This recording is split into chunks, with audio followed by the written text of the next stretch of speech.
Good morning and welcome to the Closers Inner Circle podcast with your host Denise Griffitts and Ben Gay III. Now, last week we went straight into kickstarting 2025 with sales success, and we meant it. And our intention was to dive into the first quarter of the new year with a straightforward, easy to follow outline for achieving sales success. Our goal for the rest of quarter one is to continue doing that. We're going to provide a clear roadmap for utilizing the Closers book series, and those will help you elevate your selling journey. But I have to tell you, what we began with in mind got quickly very distracted by what I'm calling the Great Southern Snowcalypse of 2025. As you may know, I live in the deep south, southwest Louisiana to be specific, and I am roughly 40 miles from the Gulf of America. It was the Gulf of Mexico at the time, but it's the Gulf of America now. And I woke up to, 9 or 10 inches of snow and 4 degrees, and that's not something we were accustomed to. I loved it, and I was actually a bit heartbroken when it finally all melted earlier this week. So then Ben and I spent some genuine quality time responding to a list of questions that a lovely audience member had sent to Ben. And when we tell you that we really do want to hear from you and answer your questions about anything and everything sales related, we mean it. So today we're going to go back to discussing on what it takes to be successful in selling using the strategies from the Closer series. Ben, good morning. It's Wednesday. It's good to hear you.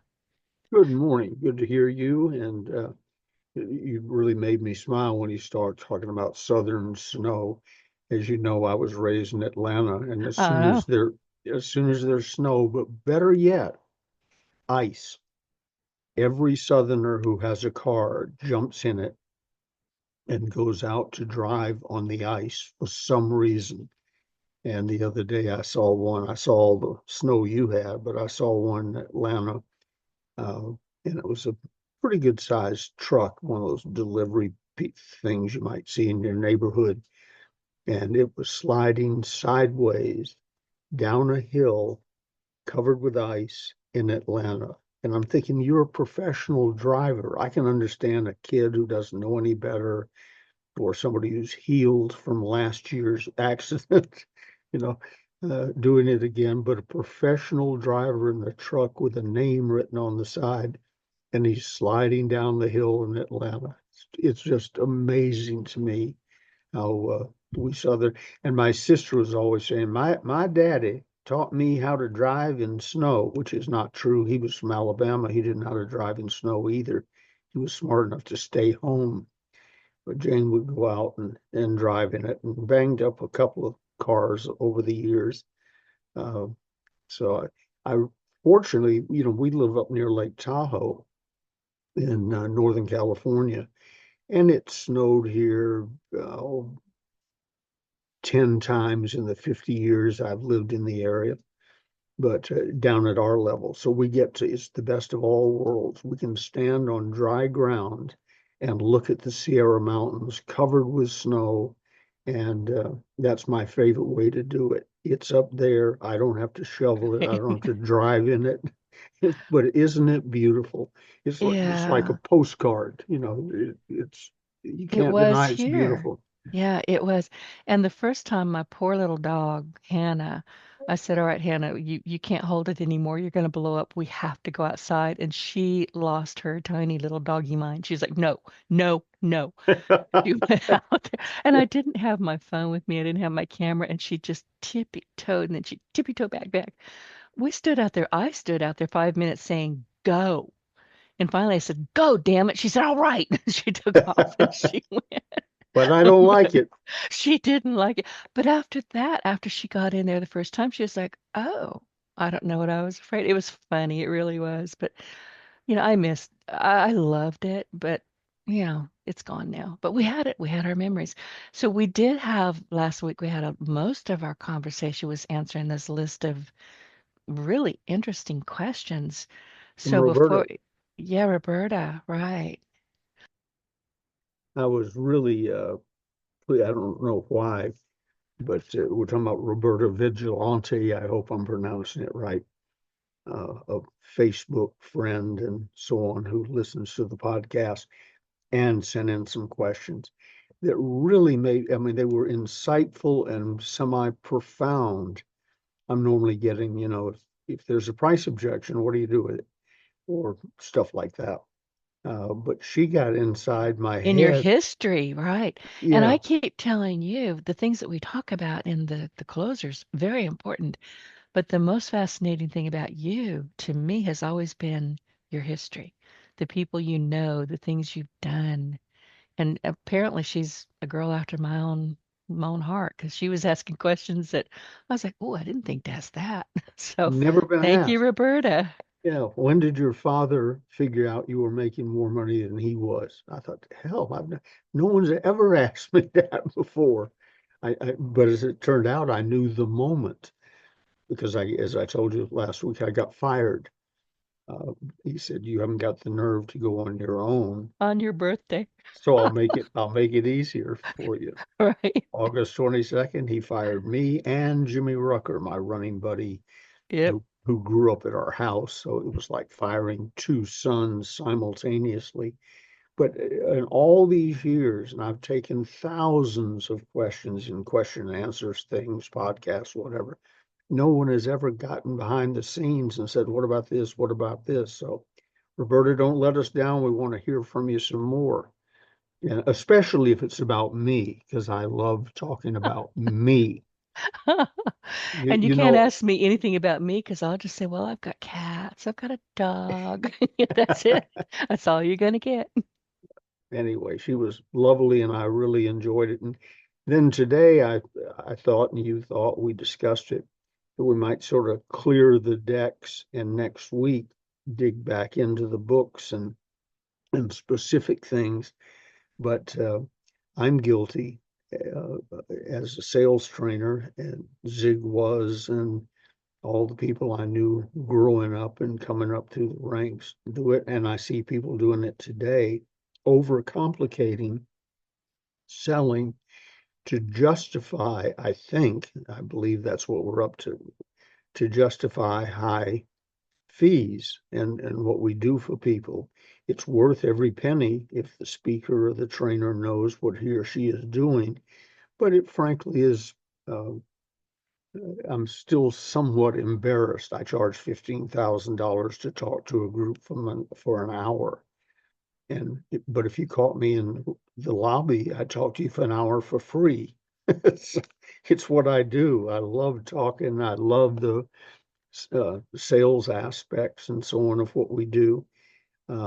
But to justify those fees, we must come up with some secret formula and magic buzzwords and so to explain how complicated this is. And then once I get it totally complicated, I can double back and solve some of the problems that I created by looking profound and telling you uh, things about this technique or that technique. So I'd like to just take a little bit of time today to talk about simplification. Selling Close to, when, I want to go back to what you were just talking about mhm, because it's way too easy to talk yourself out of a sale. Way yes, too easy. And you are always saying you have to have something that's reasonably priced. And there's three things. Tell us what those are. you need a quality product or so. Right. I call it stacking the deck. People say, how come you've been so successful in years in selling over the years? I said, well, I cheat. And the heads snap up, a salesman's going to admit that he's dishonest. I said, no, I stack the deck. I don't sell anything that's not a quality product or service. I don't sell anything that's not competitively priced. Doesn't have to be the cheapest, but life's too short. I don't want to spend my life justifying a $1,500 item when I'm selling against a $700 item, unless there's for a real value difference, uh, competitively priced. And then the third secret is you spend your time talking to people who are qualified to buy it religiously, financially, regionally, whatever. There's a certain target for your business. Some are very broad. If you're selling salt, just about anybody is qualified. And if If they don't like salt, then there's no salt by Morton House, which is what I use when I'm home. So if you're selling salt products, you can sell everybody, and it's commodity price, so you don't have to worry about the price. The market will take care of that. If you're selling Rolls Royces, however, you need to explain the three or $400,000 difference between that and Toyota. And there are differences, but you better be real clear about what they are and good at explaining them, because it, it, no one, and I have friends who have them, and I've had a lot of expensive cars over the years because of the business I was in. I need a little flash thing, pull up in a Cadillac, uh, even a Cadillac, back when they used to look like Cadillacs. It says a lot. It may or may not be accurate. The repo people may be looking for the Cadillac at the time, but at first glance, it says, "Hi, I make more money than the average person, or I wouldn't be driving this car." So there are reasons for this and that, but nobody, nobody, unless you're the President of the United States or the Pope riding around in one of those beast cars, nobody needs a $400,000 car. If you got enough money to burn, have at it. Warren Buffett lives in the same house he's lived in for 40 or 50 years. And I don't know it personally. I've never seen his car, but I understand that the car he drives around Omaha is usually 3 or 4 years old. He drives it till it's not a good car anymore, I guess, but he doesn't drive it to impress us. So quality products, competitively priced, spend your day talking to qualified people to buy it. Meanwhile, and here's sort of the rest of that formula, it is your job to become a person of class, quality, and substance with the ability to tastefully project that. It's not, "Hi, I'm Ben Gay, a person of class, quality, and substance. Listen up." You know, Really? it's just, you know, For true? yeah, it's just one of those things that when you're comfortable in your own skin, and as my mother used to say, have been raised properly, then it shows. And my father was one of those people. He looked like James Cagney, the old actor, had that same strut, chest out type thing. I can watch the movie Yankee Doodle Dandy, and it's like watching a home movie. If you haven't seen it, watch it. It's a classic. Yeah, But I've never seen it. I'll go find it. James Cagney, Yankee Doodle Dandy, and that's my dad. I swear, I mean, it's not like sort of close. I've had people who were watching it or had watched it come to me and say, "Have you ever seen Yankee Doodle?" Yeah. "Have you seen the resemblance between your father and that guy?" But the point is confidence, not uh, braggadocious, not ego, just confidence.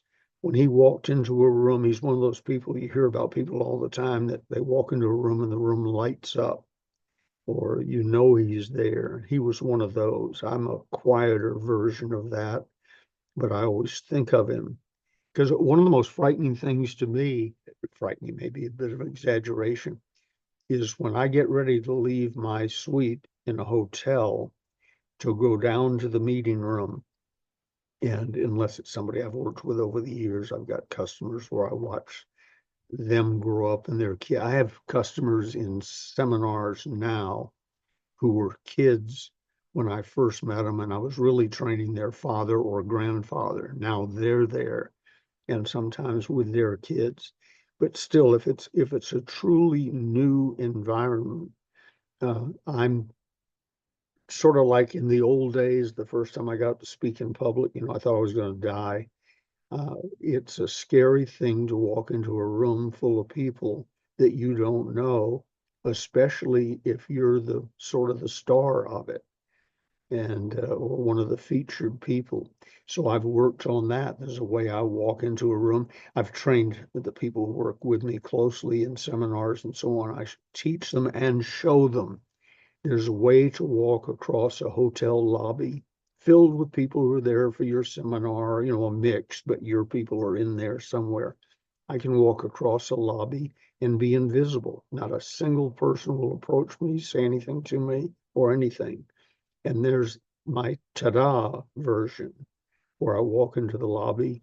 I know the stance to take. I know how to look around the room slightly above their heads and give them a chance to notice that Ben Gay is in the room. And then I'll get swarmed. Can I have your autograph? Can I take a picture? And so and so. It's attitude. And a good salesperson, or a person becoming a good salesperson, figures that out and learns how to use it. It's like some people can play the violin and others can't. But the good news is, with selling, everybody can learn how to do it. And it doesn't take the buzzwords, it takes sincerity and simplicity. Years ago, I held the microphone at the end of a runway, I guess you would call it, where the speaker walks down the raised thing with audience on both sides and at the head of it.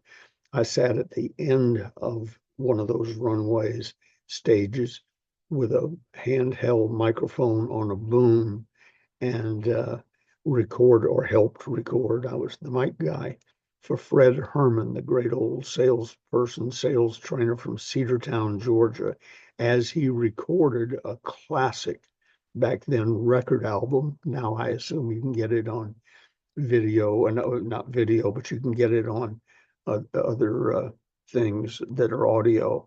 But it's called KISS, Keep It Simple Salesperson. And he goes through the basics. Some of the wording is a little dated, but that's fine. I can usually tell somebody's age by the words they use. Dr. Napoleon Hill, the first time he ever uh, criticized, was early in our relationship, and I was hesitating about making a decision. Won't bore you with a long story, probably already told you, but he said to me, Ben, you're dithering. And I still smile when I hear him say that, because if I said to a kid today, you're dithering, I'd probably have to explain what dithering meant. Well, Fred Herman has some language in that KISS recording that may be a little dated, but don't let that distract you. Find it, KISS by Fred Herman. I think the Nightingale Conant Company had a version of it. Originally, it was just Fred's. Get a copy of it and listen to it. Maybe listen to it once a month on a program. Put it in your daily diary and listen to it once a month, because it's a classic. It'll help keep you grounded. Uh, the uh, the keep. I'm trying to remember who it was. Thoreau or somebody said the secret of life was to drive it into a corner and reduce it to its lowest common denominator: simplicity, simplicity, simplicity. And that's selling. There's nothing fancy about it. There are no tricks. There are ways that you can figure out how to say something that's better than some other way, but that's a matter of practice. It's either already established in your company or in your industry. If it is, learn it, adapt it to your style and personality, and use it. So there are better ways to say old truisms, but they're still old truisms. The customer always wants to know, has wanted to know for thousands of years, what's in it for me. I've got Absolutely.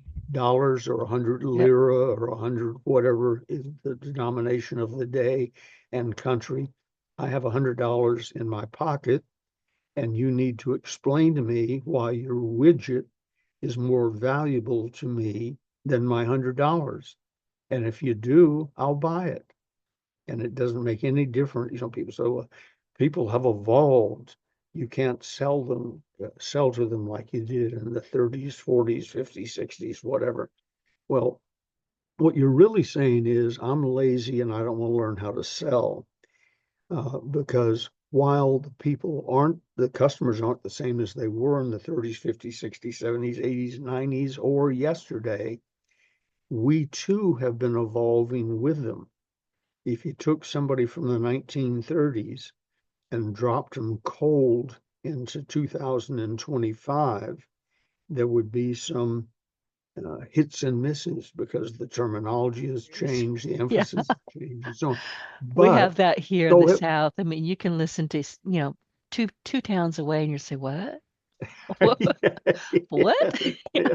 and Huh? they may only be 10 miles away. You're like, I didn't understand a word of that. So yeah, it happens. But But language but barriers, yeah. when you get dropped into that new town, you quickly adjust.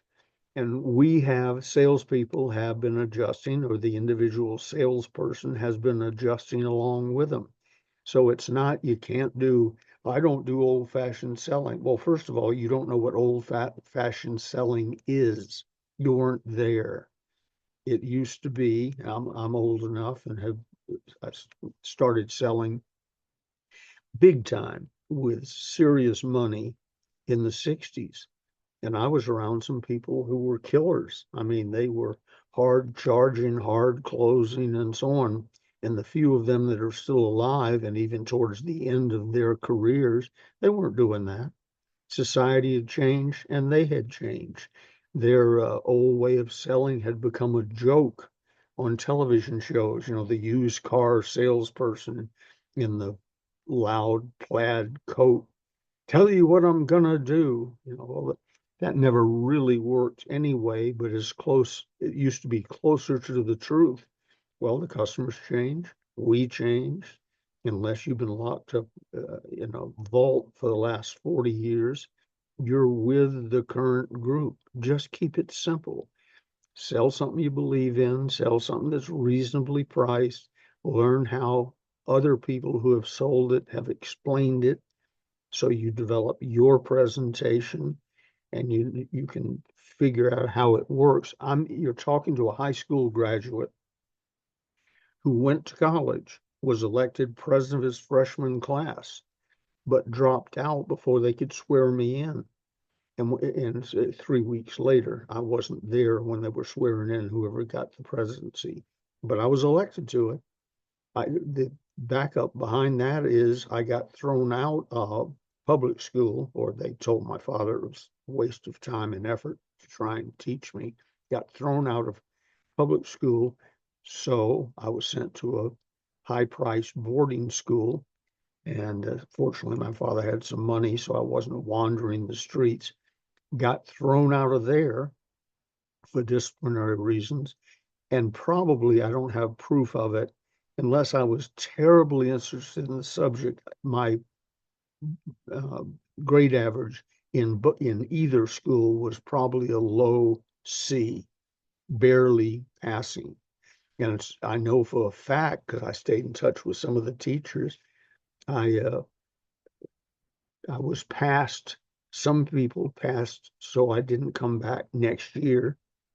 So it passed, When I moved was in me along. college and I had a great GPA until I got to algebra. Oh, Algebra hit me in the fifth grade. God. I had to do it in college. I was like, I don't wanna. It doesn't make sense to me. I don't want to do this. Honestly, I remember vividly standing up because my instructor kept saying, Denise, you're one of the brightest people in this room. Why can't you do this?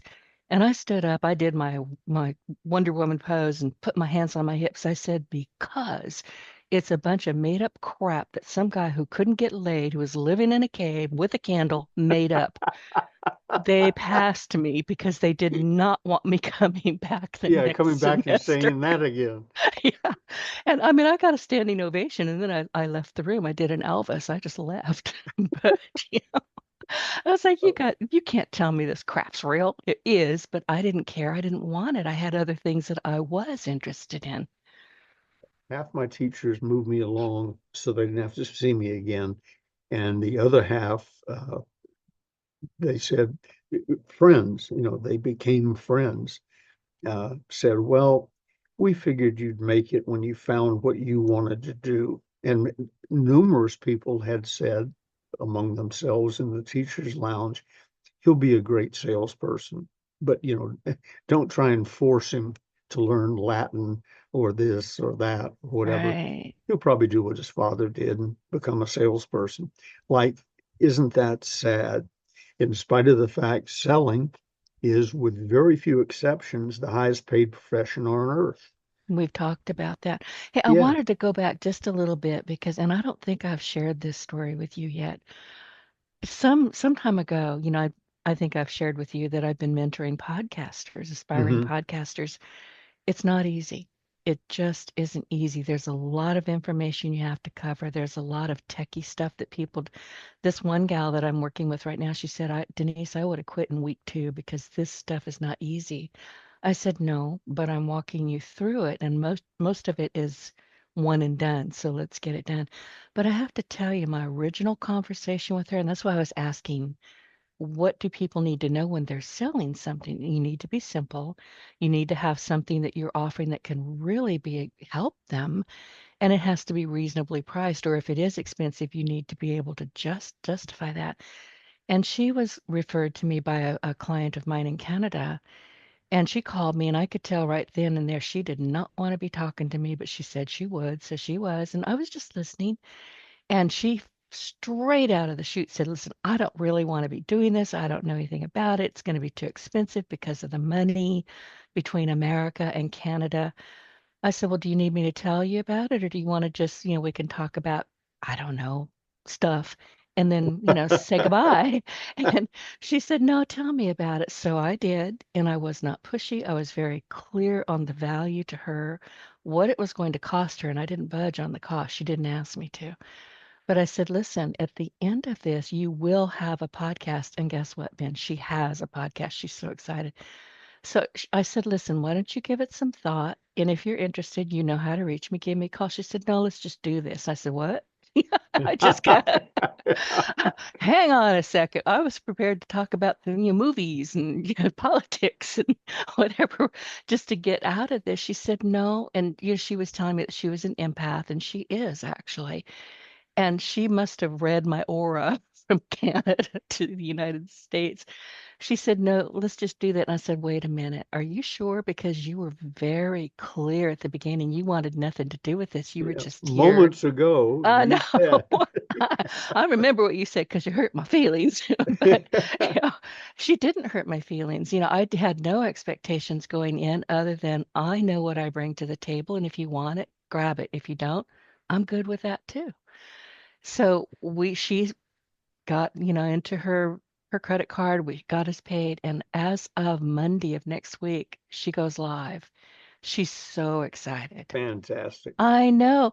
And the whole time I was thinking, Ben taught me all of this. Don't get pushy. Don't promise things you cannot deliver. Shut up and listen. And just if you can really be of assistance to this person, offer it. If you can't, and they're wanting something that you're not comfortable saying as a service, "Yeah, I can do that," you back out of it. So I was very comfortable during the whole thing. I was prepared for her to just say, "Well, nice meeting you. Got to go now." I was fully prepared. And when she said, "Well, let's do this," I had to actually sit forward in my chair and grab a pen because I wasn't paying any attention. So it's like, And okay. your attitude was right. I forget who it is, but somebody, one of the famous sales trainers of my era, said, "Some will, some won't. Next." You know, And that's and that, always been my attitude. Listen, yeah, I'll tell you honestly, and anybody who's listening, on the few occasions that I went against my own instinct and took a client because I needed the money, it never ended well. yep. So just don't fall into that trap. But I just wanted to share that with you, Ben, because the whole time I'm going over it afterwards, I thought, what the heck just happened here? And I went, oh yeah, Ben taught me this. So thank you, Ben. And you hit on something really important. Listen. People say, "Oh yeah, you ought to listen. God gave you two ears, one mouth. Use them in proportion." So on. That's the skip over the point, and because you missed it. The point is listen. Nelson Mandela had many powers. Patience was one. He was locked up for years, and then his speaking ability was certainly important. But they said, and I think of this on a regular basis because I've actually become a good listener, and I wasn't the first 20 years of my career. I listened to respond. You know, when their mouth stops moving, I can jump in and say something. Now I listen to learn because it takes all the hard work out of it. People will tell you how they want to buy, when they want to buy, under what conditions. Now you can guide the conversation, nudge them to think about things they hadn't thought about before. But the key is become, as was said of Nelson Mandela, become a dynamic listener. That is just so crucial because if you just shut up Yeah. and pay attention, they're telling you everything you need to know about their financial situation, the urgency or lack thereof, or what have you. And if you just listen, life becomes so much easier. I'm always talking about Jimmy Rucker, the greatest salesman I ever personally worked with, who I got fired from my father. He's still a little aggravated about that. Well, he's Uh, that and he's aggravated about his car, but we won't talk oh, about it was that. also that came two Yeah. years later Oh, when we Lordy. when we sold his 1957 Chevrolet. One day you're gonna have to tell me why y'all still friends. That's the big question. Habit. We've been friends so long, it's a habit. You know, Uh, I don't think we've ever really had an argument, but we've had disappointments, and one was selling his car. But that was needed to move up to the next level in Holiday Magic Cosmetics, which turned out to be very good for both of us. But somehow he forgets that part and just says that car. Remember the car, Ben? Black, 1957, two I door. remember the car, and I wasn't Yeah, there. yeah. Four It's in one the of those floor. stories that you just go, "You did what?" I would cry. I still cry for the guy. That was a beautiful car. Yeah, it is. The the reason I brought up Rucker just then, I told you he was not a good sales trainer. He might argue about that, but he was a great salesman, not a great sales trainer, because he just said, and he's the reason I wrote the chapter Sales Infiltration in the Closers Part 2, the best thing I've ever written. It was writing down what Jimmy Rucker did. His idea of sales training, he would say to a group, I'd get him, trick him to get up in front of the room, and he said, well, just watch what I do and do that. I said, that's not sales training. But if you were an astute observer and a dynamic listener, maybe it was all the training you needed. Because Rucker does what I talk about in sales infiltration. He's inside you and your family and your company before you know it. You almost forgot that he's a salesperson and you're a customer. You're just a team working on a problem that he's helped you discover, and he does that by listening. He and another guy that I knew, Johnny Hyde, the great disc jockey, first person to play Beatles music in the United States, and the producer of uh, Wipeout, the old rock and roll tune, and Monster Mash. He was a great guy, a good friend for many years. Johnny was and Jimmy both and they only knew each other briefly years after Rucker and I got together, but they were the best gift givers on the planet. I mean, they would come up with things, and you think, God, I've always wanted one of those. How did he know, or whatever? Well, both of them, when questioned closely, and I did it on occasion with them, their secret was they listened. You thought you were just babbling away about always wanting a Corvette. They were making mental notes and doing things. We had a poly pool, an in ground. It came with the house we bought. I wouldn't have bought it, but it was fine. It was an indoor, excuse me, an in ground swimming pool, but lined with a heavy duty uh, plastic or rubber lining instead of cement or whatever pools are normally made of. And the kids, of course, got on their bike and rode across the lawn and into the swimming pool on their bikes. And one of them snagged the poly pool with his pedal or something.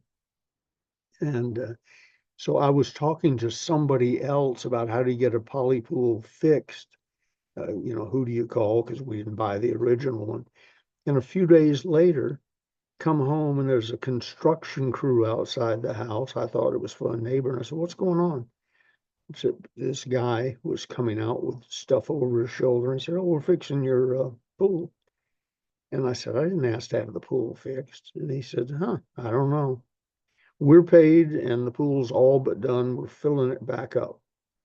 It was Johnny Hyde who overheard me talking about the thing with the poly pool. And it was not inexpensive. Of course, he was working with us and he was making a lot of money anyway, but it was a few $1,000s, as best I recall the story. And but he did it by listening. He found out that's what and Rooker would do the same thing. You thought you were just chatting about biscuits and gravy or whatever over lunch, but somewhere you would say something and it would show up on your front porch wrapped up, or be at your next birthday or whatever, because he listened. And the reason he listened, some of us do it because it's effective and makes a lot of money. Others do it, and I have a little bit of both in me, but mainly it's a practical skill in my case. Jimmy Rucker and Johnny Hyde did it because they cared, which might be something, if you're taking notes, you might write down next to listen, care. They cared about their customers. They cared about their friends. They listened intently and then they took action on what they heard. If it was practical or realistic or whatever, they took action on it. And as a result, both were tremendously successful. Neither was well educated like me. Uh, I'm proof. William Penpatrick, the owner of Holiday Magic Cosmetics, used to say to groups, he said, "Do you know what I'm going to do with Ben Gay? I'm going to put him in a glass cage, a wagon, and drag him around to shopping centers all over America and let people look at him. And on the outside of the glass wagon will be a sign that said, if he can do it, anyone can do it." And his point was no skill, no background, no Right. education, nothing. But I was smart enough or lucky enough to fall in with a group who did know what they were doing. And I watched, I listened, I took notes, I learned scripts, I wrote scripts, I modified the script as I took in new information and modified it. So when I say to somebody, and I'm guilty of it today in this call. There's several things we've talked about that I've explained word for word the way I've always explained it because it's a script. It's subconscious at this point, but I figured out when I explain it this way, people take action. When I explain another way, they take less action. So for me, it's just common sense and testing. If you're taking notes, write this down. Test the three rules in selling and direct marketing and advertising. Rule one, test. Rule two, test. Rule three, test and adjust. The fact you started out that way doesn't mean anything, but be slow to change something until you've tested it. In advertising, they call it an A/B split. You run, if you can afford it, you run two different ads in two different publications that are similar and make two different offers. Same product, maybe the same price, maybe not, but make two offers. And then you study A works better. Well, if A works better, change your advertising to something closer to A and then test that, test that, test that. So it's not complicated. It's not difficult. It's a matter of simplicity, listening, learning, taking action, writing it down, going back and trying it again. When I have used something successfully for years, I am very hard to get off the mark. But in my day-to-day office work, I'm within 10 feet of Gigi Gay, the boss of the family, except at work, where Denise is the boss of the family. I have two bosses, Denise Griffitts and Gigi Gay. We're Uh, chattering across you every once in a while because you have it coming. yeah, I know. Okay, good. And listen Yeah, up, folks, don't ever let this happen, but I've already done it. They talk to each other. we Denise and do. Gigi talk to each other. That's frightening. And But we're anyway, very sympathetic for our plights. We uh, really but are. occasionally Gigi, who's running her own business, she's in the collectible jewelry business, I guess is what you costume, antique, vintage costume jewelry is what it is. She is running that business, but she'll look up and say, maybe you ought to try saying it this way or something, or I just noticed or whatever. And invariably, it's pretty good. I don't jump to it, I test it. And if she's right, then we try it that way. Jim Rohn used to tell a wonderful story about he had a story about something not being worth a warm pitcher of spit. It was something else when John Nance Garner, vice president under Roosevelt, he was referring to the vice presidents. He said it wasn't worth a warm pitcher of fill in the blank. Bucket But of, yeah, I know. My grandfather was a farmer. I know yeah, what you're talking yeah. about. But Rome cleared it up to a warm pitcher of spit, and one of his friends came to him and said, "Jim, that story, I know it's funny, but it's not getting you the mileage you think it is. Why don't you try this and so on?" He said, "I thought about it, and they were right.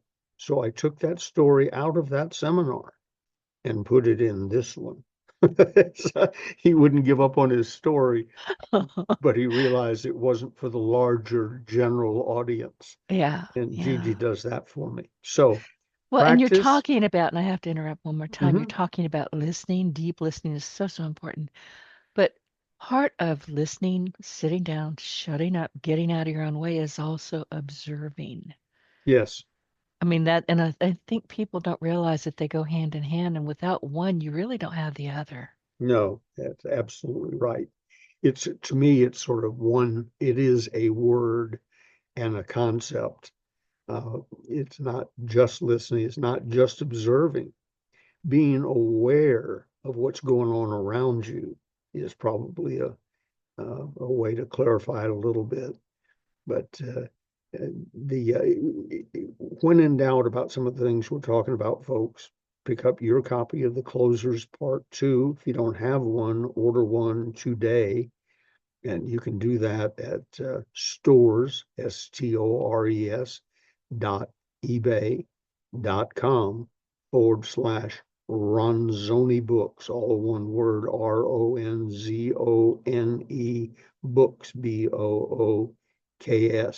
And when you get yours in your hand, they'll come signed, uh, dated, lifetime money back guarantee, all that good stuff, and free shipping and good pricing.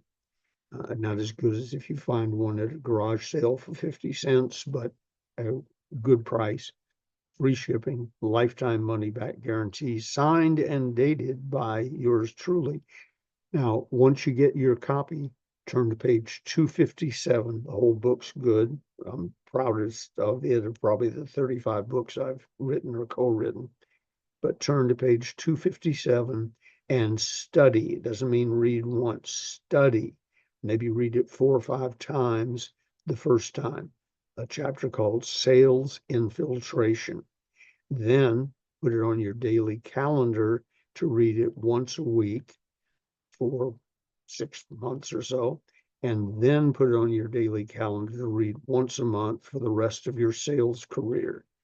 That is exactly what a master closer sales infiltrator does, um, even if you can't see it. So some Cary Grant said the secret of action was not to get caught at it. That's also the secret of selling. And sales infiltration will show you how to do that. Among the things in sales infiltration, 2 points I just thought of, three that I just thought of. Amazing what you can do if you think.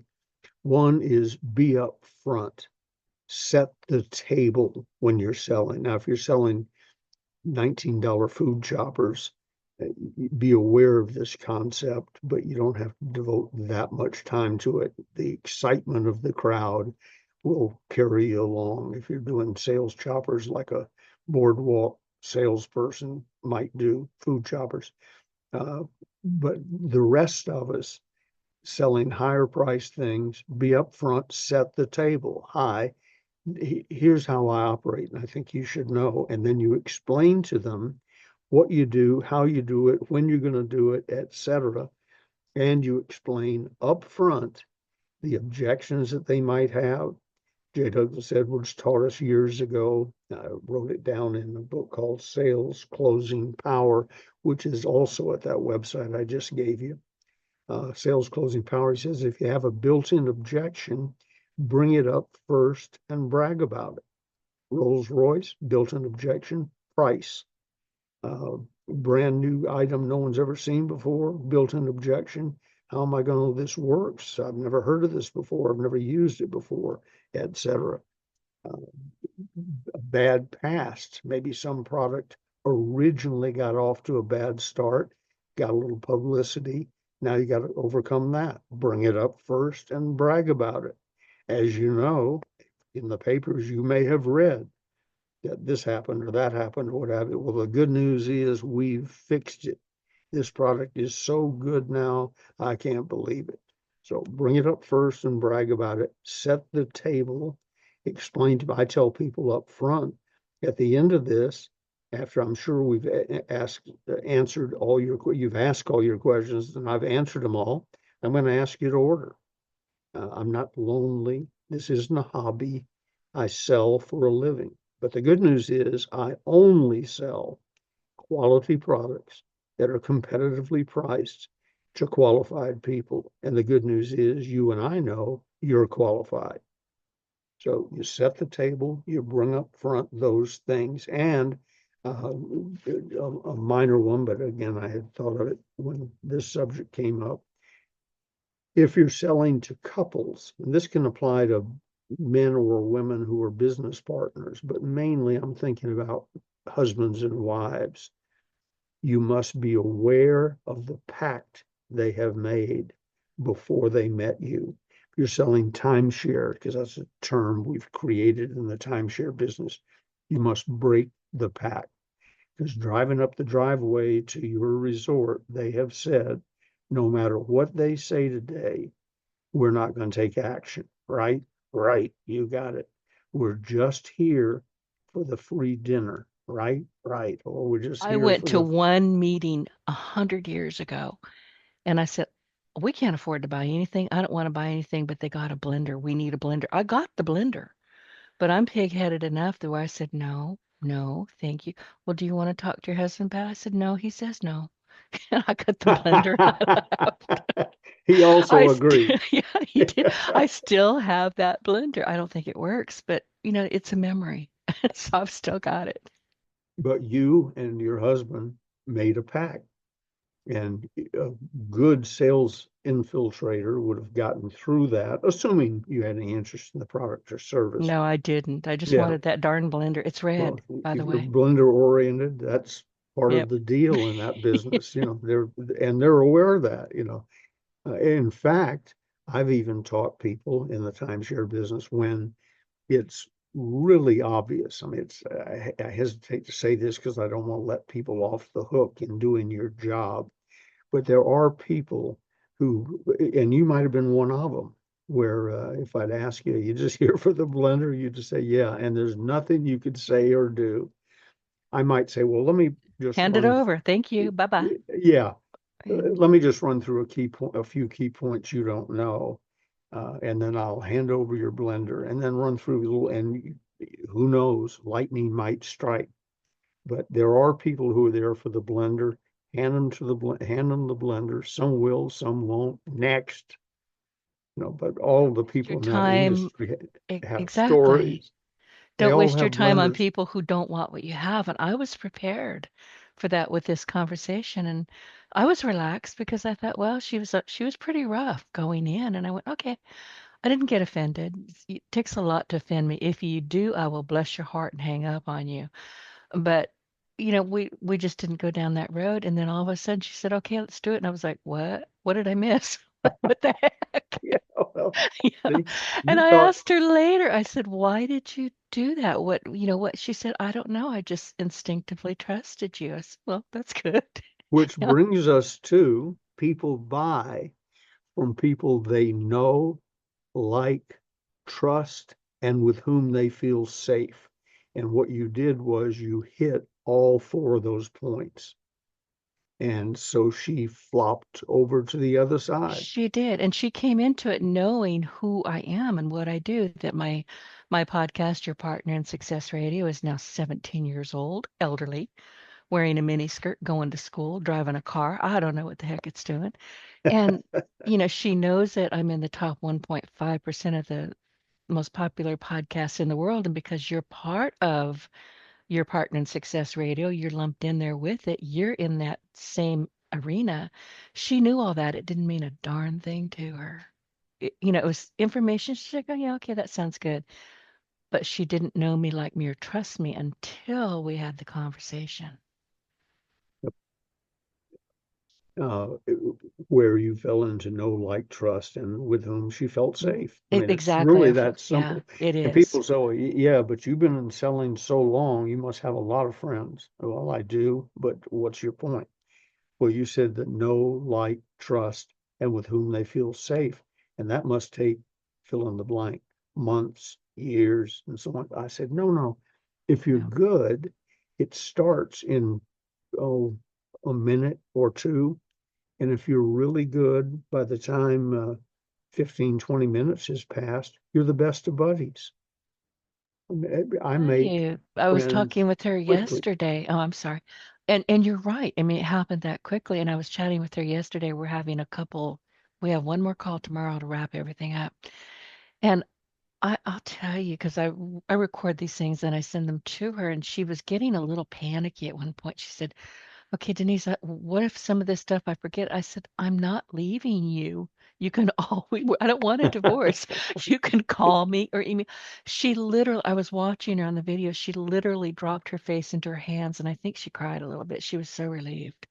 And I didn't know that was coming, but she said, "You know, I didn't know what I was getting into, and I know I get frustrated with some of the techie stuff, but you have been here every minute." I said, "Okay, I'm gonna tell you the truth. You're my guinea pig." She said, "I kind of thought I was." And I was very upfront. I said, "I don't really, you know, I've been doing this a long time. I can write, I can speak. I've never really taught people. I'm like Jimmy Rucker, just do what I do." And I said, and I told her a couple times, I said, "Listen, you are flat out my guinea pig."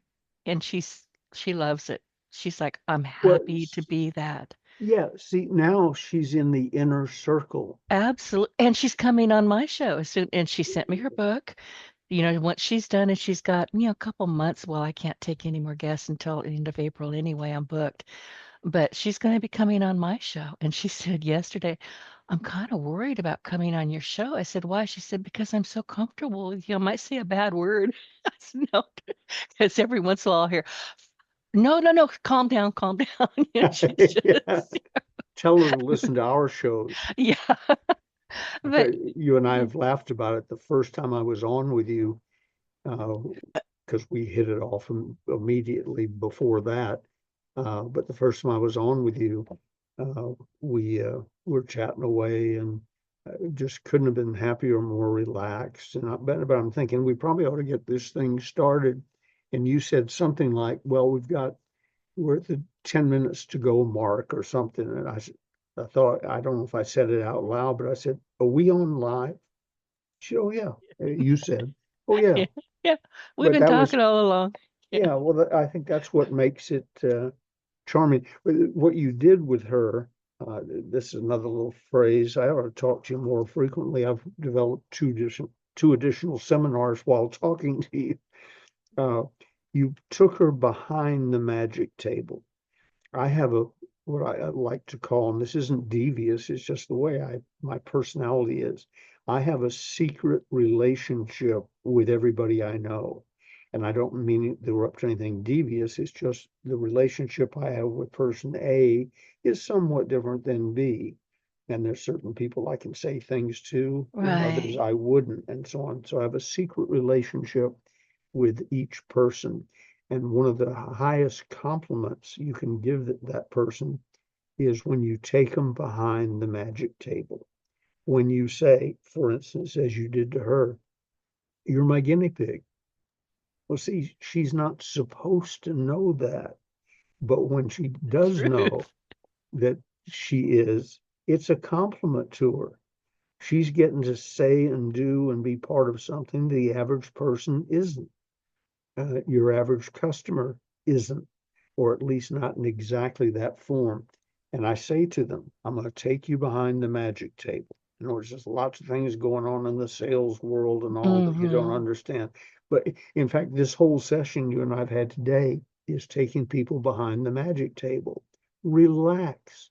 It's just a matter of having a good product and being conversational, but the trick is knowing how to construct the conversation, how to make it effective. I've talked to you many times about the Wall Street Journal direct mail letter. It starts out, and I'm paraphrasing, 25 years ago on a bright sunny day, two gentlemen graduated from fill in the blank college. And then it goes on to explain that one of them is now the CEO of the company, and the other one uh, is stuck in middle management at the same company. Same education, same schools, same age, everything's the same, but one of them read the Wall Street Journal every day. Well, that letter is what they call their control piece.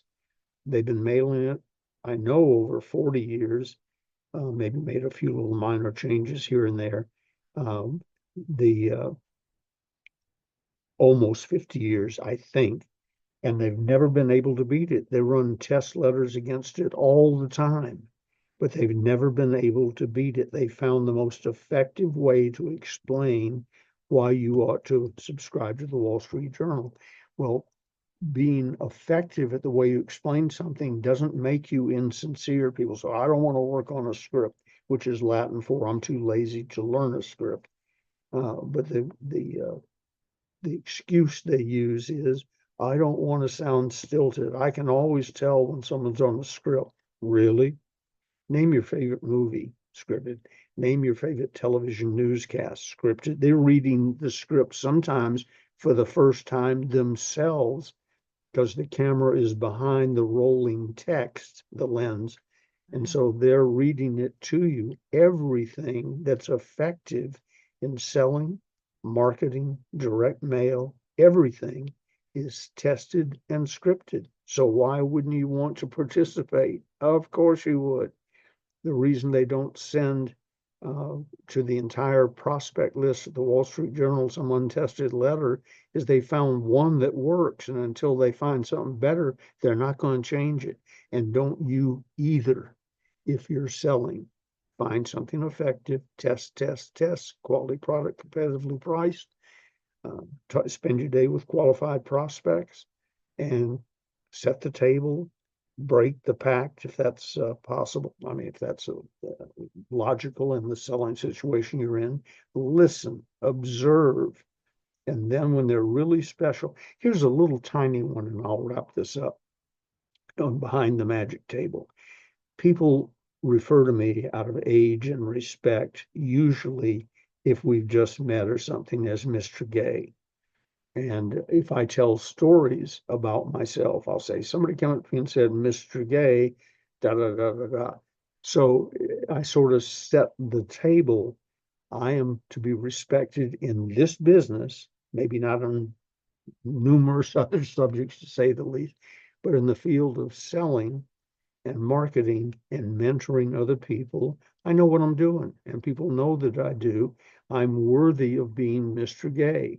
But the first time I take you behind the magic table, as soon as I feel like you like and trust me and respect me, I say, call me Ben. You know, oh, Mr. Gay, I don't call me Ben. That's behind the magic table. I started out calling him Mr. Gay. Everybody else calls him Mr. Gay. He said I could call him Ben. I'm behind the magic table. I'm inside the sales infiltration family he has set up. I feel better about myself. And even this, what I'm talking about now, is taking people, our listeners, behind the magic table, because I have friends who might say, you shouldn't tell them that much. Now they'll know what you're doing. Well, I'm an open book, so have at it. And with that, young lady, I will turn it back to you because I know we're pressed for time. Couple of more minutes. I wanted to ask you, Ben, Mr. Gay, do we? I will never. Sorry. Go ahead, Dudette. Yeah, I know. Oh God, that's another story. You know, Every Dr. time I Hill and hear I, that, I our first laugh. first argument, I hadn't let his hand go yet. I said, Dr. Hill, pleasure to meet you. He said, call me Nappy. And I said, never. Until the day he died 2.5 years later. I didn't even tell it in stories until he was dead. To call Dr. Napoleon Hill Nappy Yeah, that's isn't the just way I was. wrong. Yeah, No. he was old enough to be my great grandfather and Yeah. had a doctorate. I'm a high school graduate kid, wet behind the ears, and I'm supposed to call him Nappy? Never. And I don't think even in your, internal thoughts about him, you would refer to him like that. No, But I wanted to ask you, since we've talked about the very important chapter, page 257, sales infiltration, do you want to start the new year with that one? Because we spent some time last year and it took a long time. It took us multiple weeks. I would like to, with your permission, to start there and dissect it in ways that we didn't the last time. sure. Because, as you say, you want to, do it monthly, do it weekly, do it daily, whatever you need to do. Listen, I was up this morning at 4:30 and I was listening to your friend, Earl Nightingale, Uh, The Strangest Secret. I posted it on LinkedIn. There's a lot of things that I will listen to or read over and over again. That's sure. one of them. Think and I Grow have Rich, my another one of them. I have my original copy album, record album that Bill Dempsey gave me. He gave me two things, that album, The Strangest Secret, and he gave me a copy of Think and Grow Rich, which I'm on my 100th copy probably by now because people keep borrowing them and not returning them, or I secretly give it to them saying it's borrowed. But the record I have right in my hands as we're speaking was distributed by Lloyd Conant, his partner, who back then was just shown on the record album as a distributor for Earl Nightingale recordings on North Clark Street in Chicago.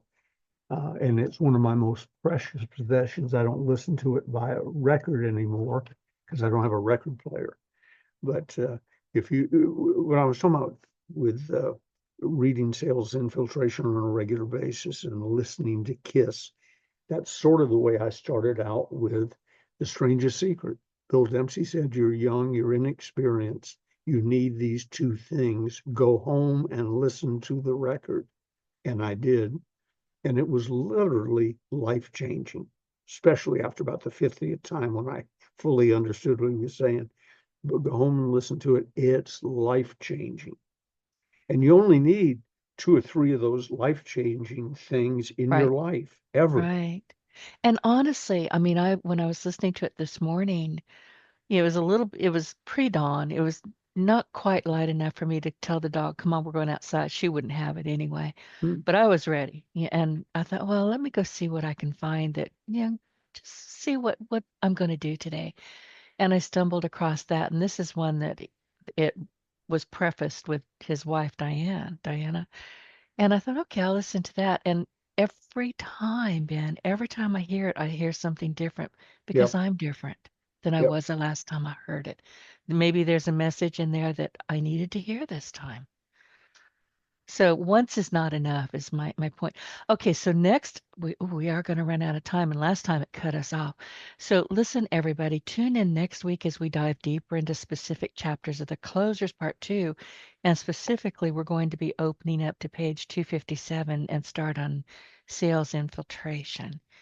And stick with us, continue our journey to sales mastery, and send us those questions. And then until then, keep closing. We're here for you. Ben, thank you. I'll see you next week. Bye. That was rude. Okay. Bye. I'll see you around.